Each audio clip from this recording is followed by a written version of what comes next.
Big news. Dazn have reached a deal to buy out BT Sport from next summer and will gain the Premier League and Championship League rights. Also, Dazn's USA first pay-per-view event will be in December, and Goldenboy's deal will not be renewed after this year.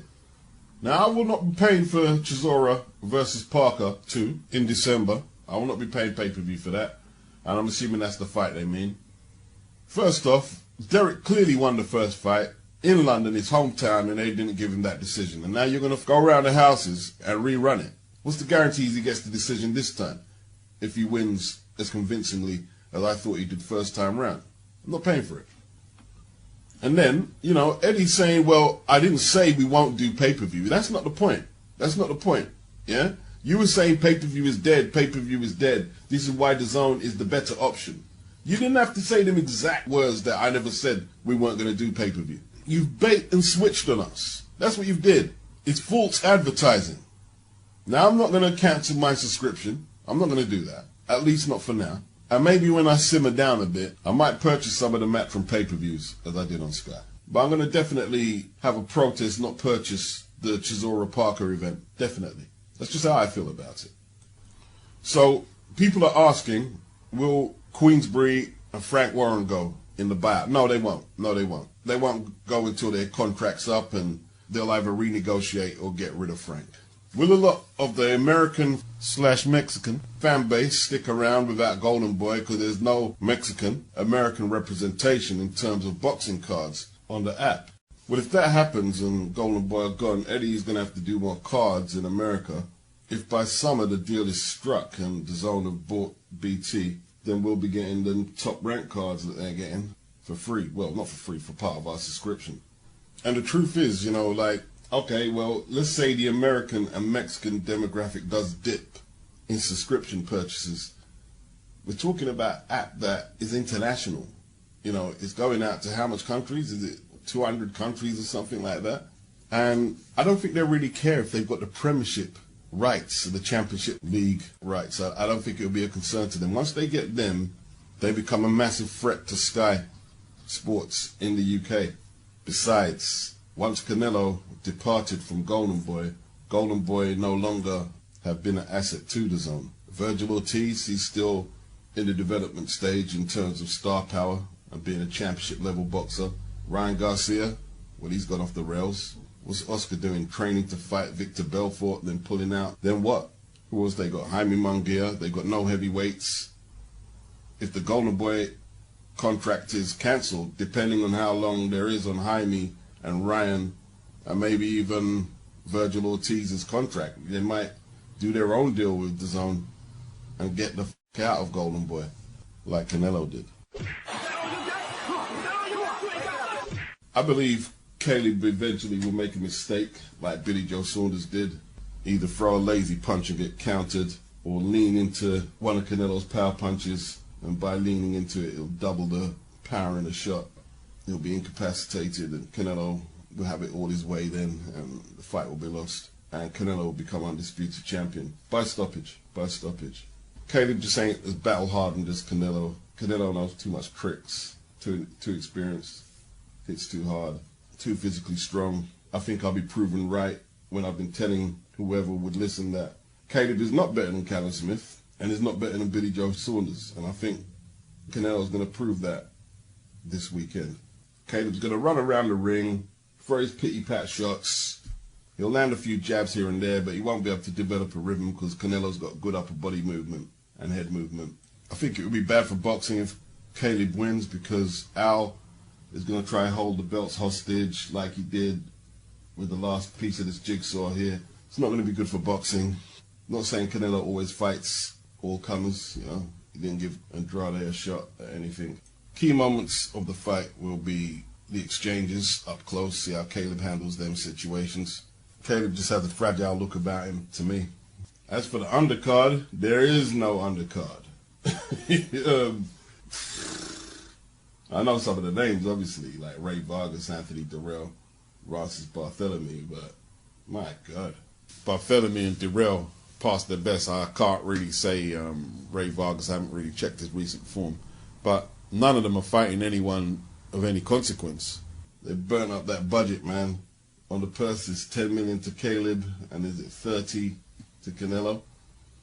Normally you get one of the 4 sanctioning belts on the undercard with a continental international title fight. No, they're not paying the sanctioning fees for none of that. They're cutting back on this undercard big time. So Issac Cruz is stepping in for Rolly Romero on December the 5th at the Staples Center. Tank defends his interim belt, is it? WBA belt. Issac Cruz, very aggressive little buzzsaw. Not much worse than Rolly, maybe even better, or level at best. It could be exciting while it lasts, because he's just going to come forward, throwing bombs. But he's one of the few opponents Tank at championship level will face who's smaller than him. Tank's got considerable advantage in reach. Cruz, a Mexican lightweight, is very reckless. And the way he leaps in with them shots, he's going to need a granite chin to absorb Tank's left hooks and right uppercuts on the counter. If Tank is struggling at the weight though, and Cruz can keep up a good work rate and doesn't get tagged early, it could be interesting. Could be. I think they got the perfect opponent for Tank though, to showcase his skills. Trying to understand how Fred from Barbershop Conversations and Gary Russell really think that a fight between Gary and Tank is any better than Tank fighting Issac Cruz or Rolly. Gary got dropped out of the Ring Magazine ratings because he hasn't fought since, was it February 2020? Inactivity. Hasn't defended his belt. Never unified a strap at that weight class. Never fought at 130, let alone 135. Let's not forget that Eddie and Devin put their name in the hat to fight Tank on December the 5th to replace Rolly. And people are acting like that never happened. I'm not impressed. I've seen people getting tattoos of Tank. If Tank is this cult hero, pound for pound guy, the most exciting guy in the sport, all these accolades that a lot of people are giving him, well, fight Devin, fight Lomachenko, fight Tio, put your name in the hat to fight Josh Taylor at 140. Do something real. Tank is appearing in these pay-per-views against nondescript opposition. I'm not saying Issac Cruz is the worst, but he's not a pay-per-view fighter, and Tank really isn't a pay-per-view fighter. It's a lot of smoke and mirrors, you know. Tank will do 200,000 after Mike Coppinger caps and inflates the figures to 200,000. But these are not pay-per-view fights. Not for $60, $70, $80. I like this matchup. Martin Bakole versus Tony Yoka in France, set for December. Billy Nelson, Martin Bacole's trainer, has confirmed that it's signed. They're just now waiting on confirmation of the fight. Now, can he beat Tony Yoka is the question. He definitely has the ability and size with his volume punching to give him some issues. At least I believe he can. His issues are the scale. He blows up in between fights. I remember him weighing in 270 for the D.L. Jones fight. That was a first round knockout. And his last fight in Dubai, he weighed in at 282. But he won both fights in a round, so maybe let's not forget it. He can fight at them high weights. He's 6'6", seems to have a long reach. His only defeat so far as a pro is against Michael Hunter. He's beat the likes of Marius Wack inside the distance and Kingpin Johnson, Sergei Kuzmin. So he's got a decent resume. Yoka, 2016 Olympic gold medalist, 6'7", 82-inch reach, undefeated in 11, 9 stoppages. He impressed against Duhaupas, didn't look so good against Christian Hammer. Labored a bit against the Jaco before getting him out of there in the 12th. Took on undefeated Peter Milas, and he looked alright in that one. I think he can beat Martin Bakole on points. If he wins inside the distance, that would be a very impressive win. I see this as a step-up fight. A lot of people say, nah.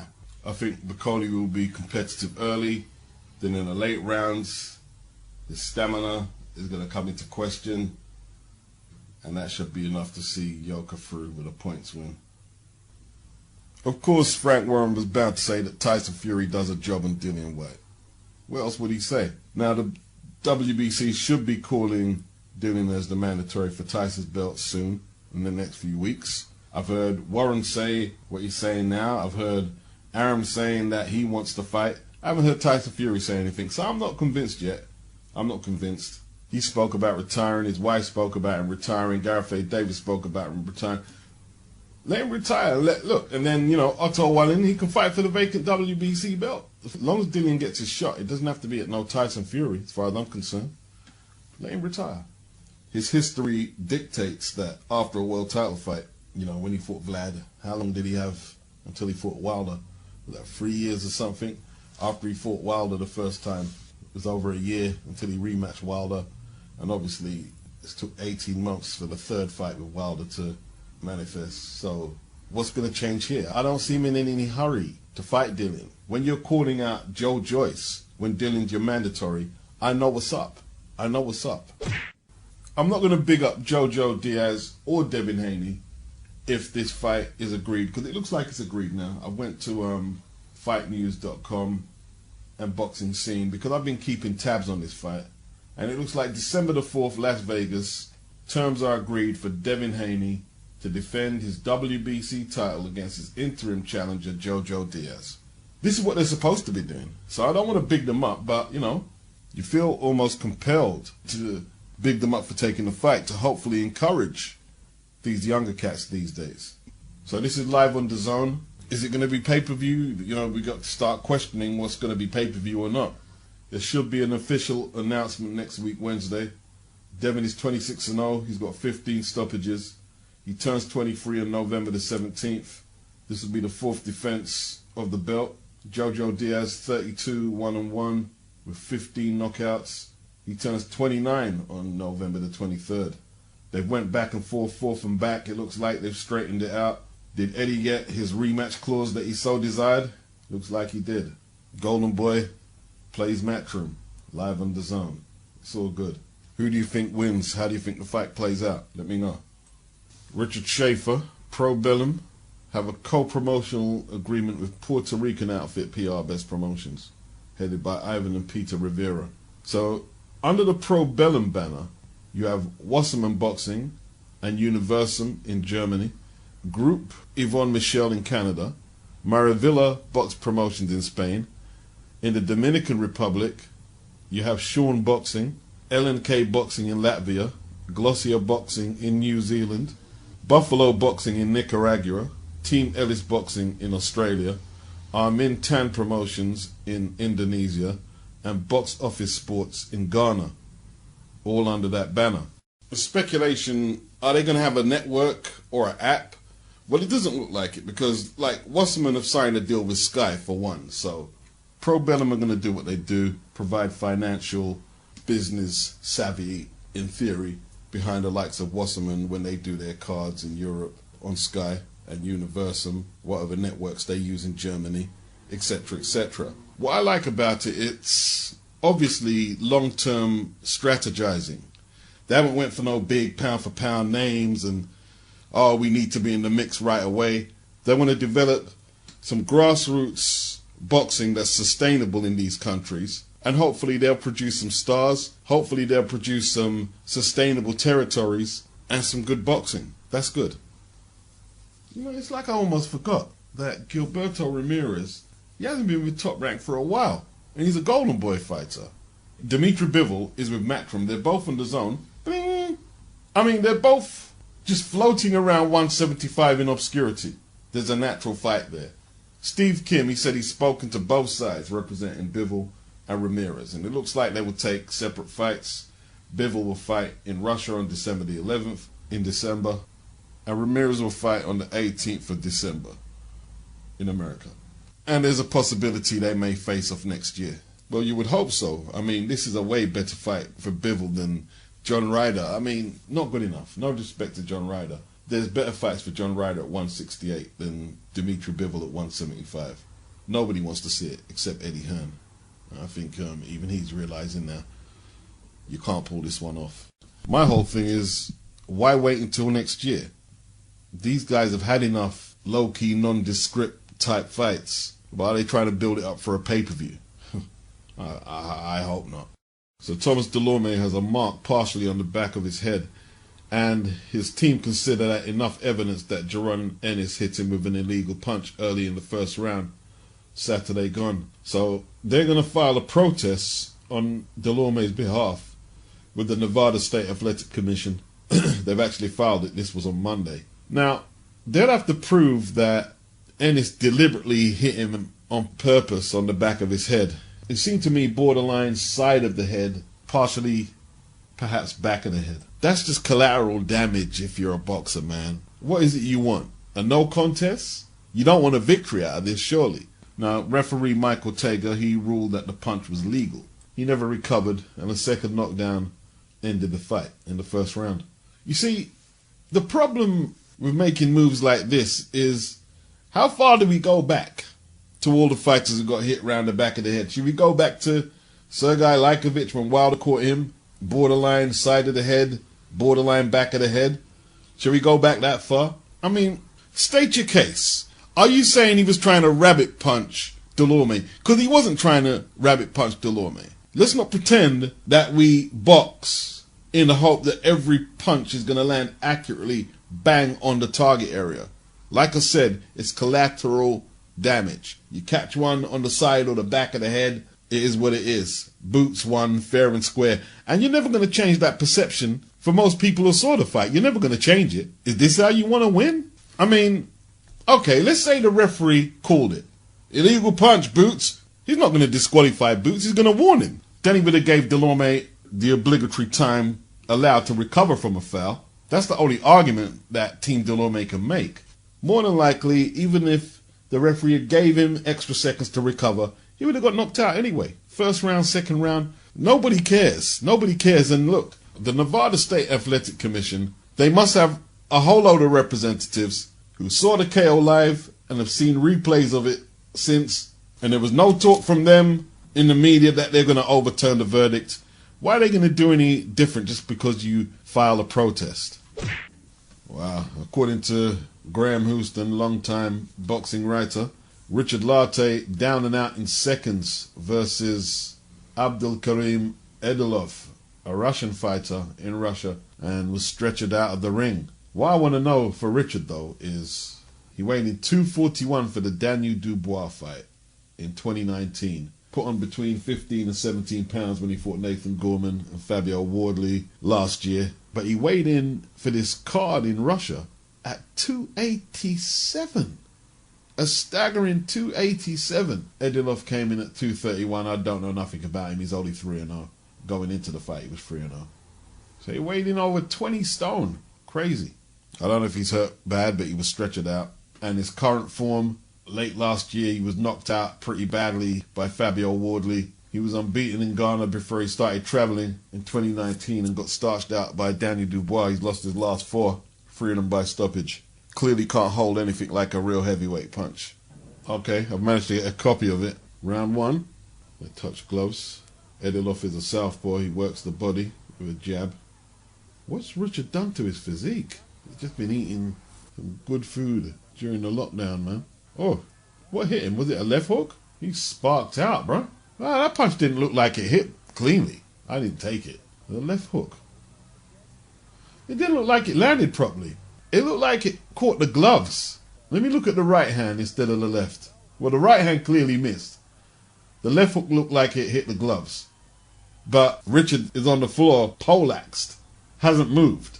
There's the fans there, happy as anything. Well, the referee's counting, but you know what I mean, he could have counted until whenever he pleased. My guy is on the floor, poleaxed. Oh, looking at it on the replay from a different angle, it might have caught the gloves, but it's a way better punch from the other angle, even though it still hits the gloves. Even like, I saw a good angle there from the third angle. It still hits the gloves. Apparently, Edilov is a former MMA fighter. He's 29 years of age. Actually a UFC fighter. He actually caught a violation in UFC's anti-doping program. And he seems to be like a volatile character. They're saying here, Edilov is different from other Chechen UFC fighters. He's not just an athlete who happens to be from a region where you have to play nice with the local dictator in order to get along. Edilov is a very active participant in this violent regime in Chechnya. He was reported to have personally threatened HBO's David Scott when he saw him recording a video of a fighter who he was bodyguarding.